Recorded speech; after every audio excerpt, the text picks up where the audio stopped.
Two princes, second and third in line to the British throne, carry inside every cell of their bodies a genetic signature so rare that scientists have only ever found it in 14 other people on the entire planet. 13 of those people are Indian, one is Nepalese, and none of them are supposed to have anything to do with the Spencer family, one of the oldest, whitest, most thoroughly English aristocratic lines in the country. But they do, because in 2013, a team of geneticists sat down with two ordinary unnamed relatives of Diana, Princess of Wales, and confirmed something that had been quietly hidden inside the family record for almost 200 years. For generations, the story the Spencer family told about itself was simple. Ancient, respectable, unmistakably English. When Diana married Prince Charles in 1981, newspapers loved pointing out that her bloodline, in some ways, stretched back through English history even further than his did. She was the picture of aristocratic purity, and nobody thought to question it. But tucked away in the branches of her family tree, 7 generations back, was a woman almost nobody outside the family had ever heard of. Her name was Eliza Kewark, and for 2 centuries, the official story said she was Armenian. The DNA evidence says otherwise.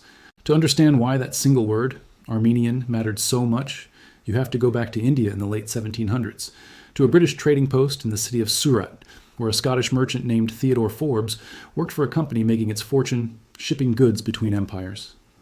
Like many British men stationed in India during that period, Forbes formed a relationship with a local woman. Her name was Eliza Kewark, and in his own letters and later in his will, he referred to her as his housekeeper and carefully as the purported mother of his daughter. That single word, purported, sitting inside a legal document, already tells you how uncomfortable this arrangement was for the world Forbes eventually returned to. That relabeling was not random. In the social world the Spencer and Forbes families were climbing into, ancestry mattered enormously. Marriages were arranged with careful attention to lineage, and what upper-class Victorian society at the time bluntly called colored blood carried a stigma that could genuinely damage a family's marriage prospects for generations. Armenian ancestry, tied to the world's oldest Christian community, was considered exotic but acceptable. Indian ancestry, especially from an unmarried relationship between a company trader and a local woman, was not. So, on the family tree, Eliza quietly stopped being an Indian woman from Surat and started being remembered as an Armenian woman instead. Some records even attached an Armenian-sounding surname to her, Forbesian, to help the story hold together. For close to 200 years, that was simply the accepted family history, repeated without much question, right up through Diana's own lifetime. Nobody around her in 1981, marrying into the royal family, was publicly aware that this particular thread of her ancestry might not be what the paperwork claimed. The story had been told so many times by so many people who genuinely believed it that the correction had essentially become the memory itself. Then, in the summer of 2013, a genetic ancestry company called Britain's DNA, working with genetics researcher Dr. Jim Wilson of the University of Edinburgh, decided to actually test it.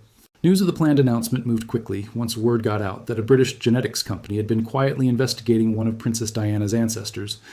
Major outlets including ABC News and the Times of India picked up the story the same day it was released, and royal historians were asked to weigh in on live television about what the findings might mean. Kate Williams, a historian who commented on the discovery for Channel 4 News at the time, called it a genuinely interesting revelation, noting how remarkable it was that DNA testing could reach back this far into a single family's history and still produce a clear, traceable answer.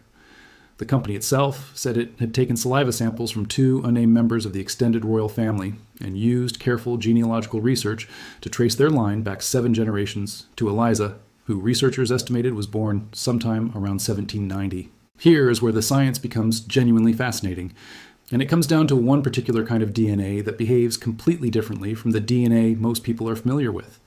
Most of your genetic material, the kind that determines things like eye color or height, comes in a mix, half from your mother and half from your father, reshuffled every single generation. Trace that kind of DNA back 7 generations, and the signal from any one ancestor becomes so diluted, it is almost impossible to use for identification.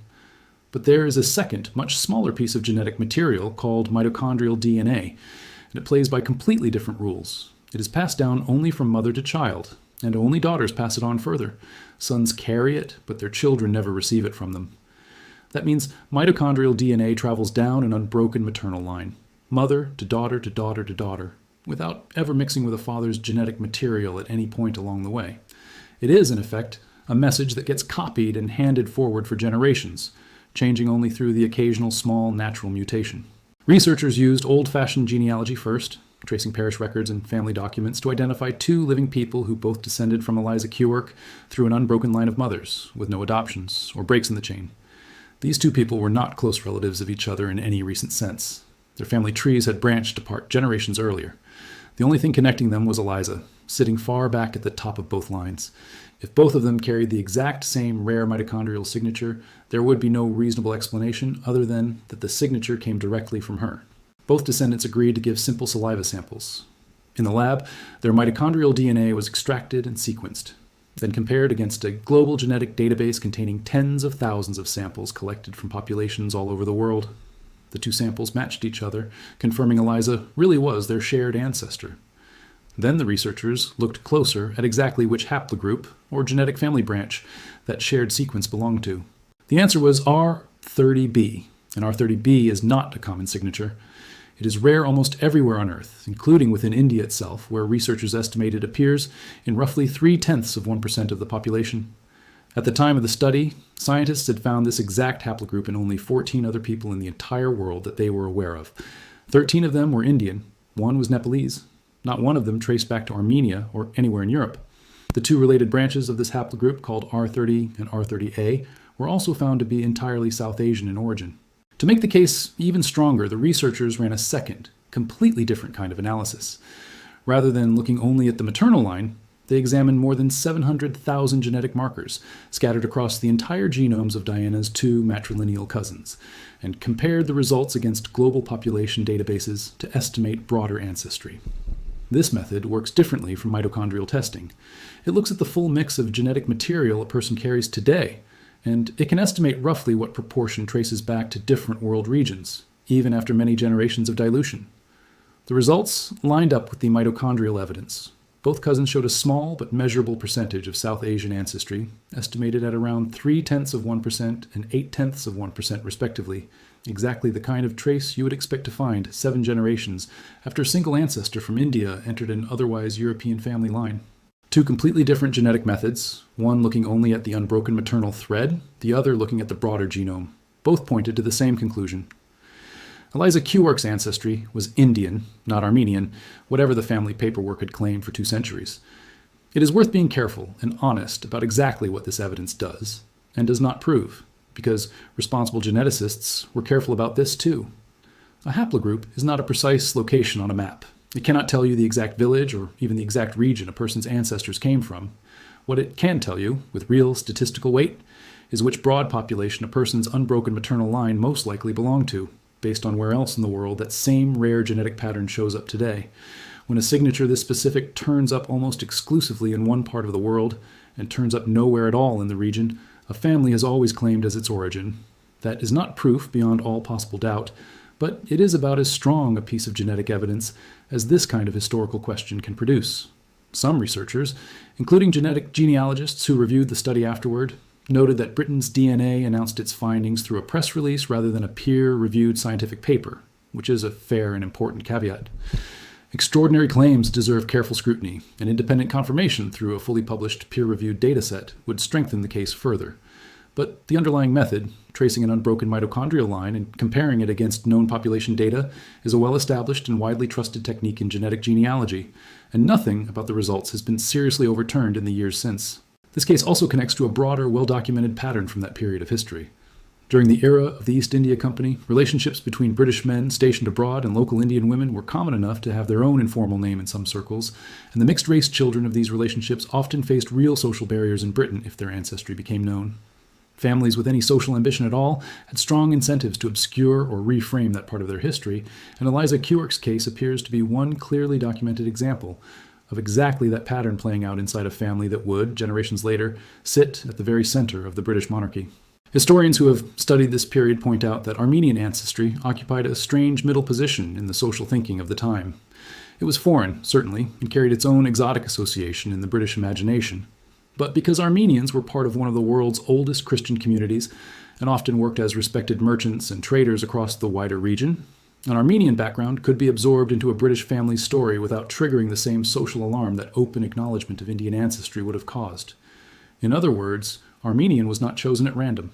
It was, in the language of the time, a safer kind of foreign, close enough to explain a slightly unusual name in appearance without crossing the line the era's rigid social hierarchy considered unacceptable. Some later records even attached the surname Forbesian to Eliza, echoing the pattern of Armenian family names, reinforcing a version of her identity that never actually matched the woman herself. There's also a quieter irony sitting inside all of this.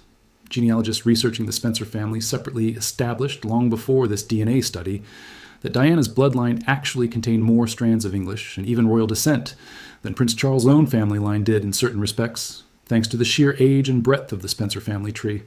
The family that spent 2 centuries carefully protecting an image of pure, unbroken English aristocracy turns out to have been more genetically diverse and more historically complicated than the polished version of its own story ever admitted. So what does this mean for a family that has spent centuries being held up as a symbol of a particular kind of Englishness? In practical genetic terms, not very much.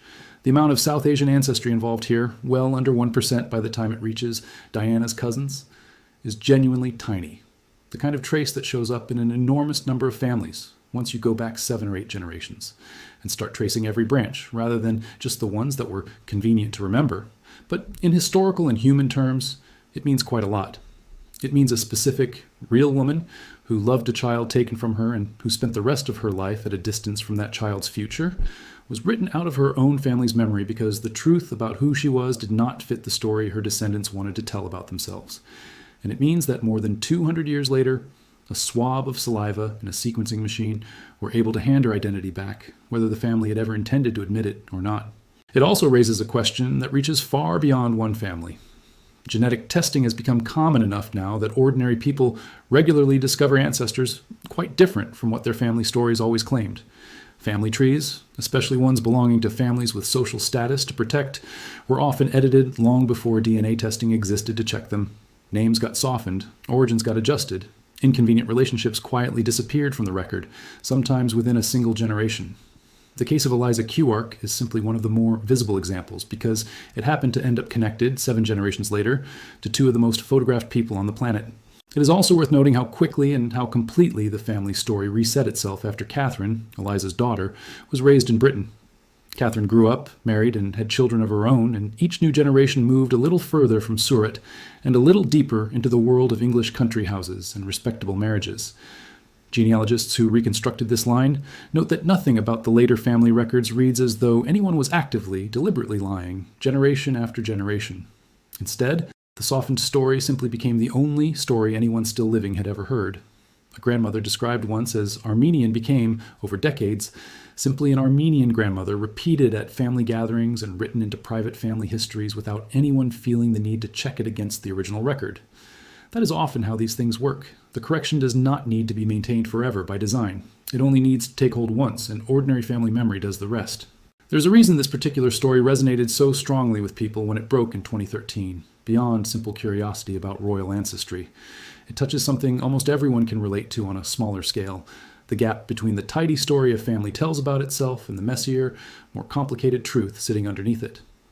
Most families have at least one relative whose real history got softened somewhere along the way, whether out of shame, convenience, or simple forgetting.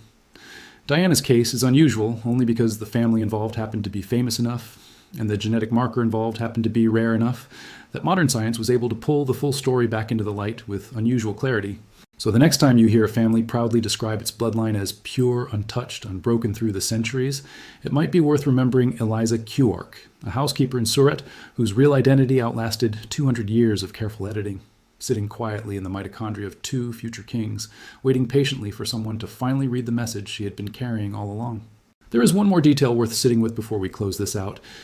Diana was famously photographed alone outside the Taj Mahal in 1992, without Charles beside her, an image that was widely read at the time as a quiet, public signal of how isolated she felt inside her marriage.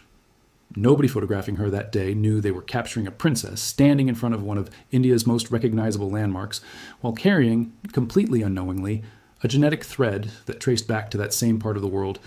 It is a strange, almost poetic coincidence, the kind history sometimes hands you for free, long before anyone had the tools to actually notice it. Queen Victoria, who was declared Empress of India in 1876, never once set foot in the country she ruled over in name. It took more than a century, a saliva swab, and a sequencing machine to finally draw a real physical connection between the British royal family and the land so much of its wealth and history had been tangled up with all along. If this story surprised you, let me know in the comments what part of it stood out the most. And subscribe for more real stories where genetics and history collide in ways nobody expected.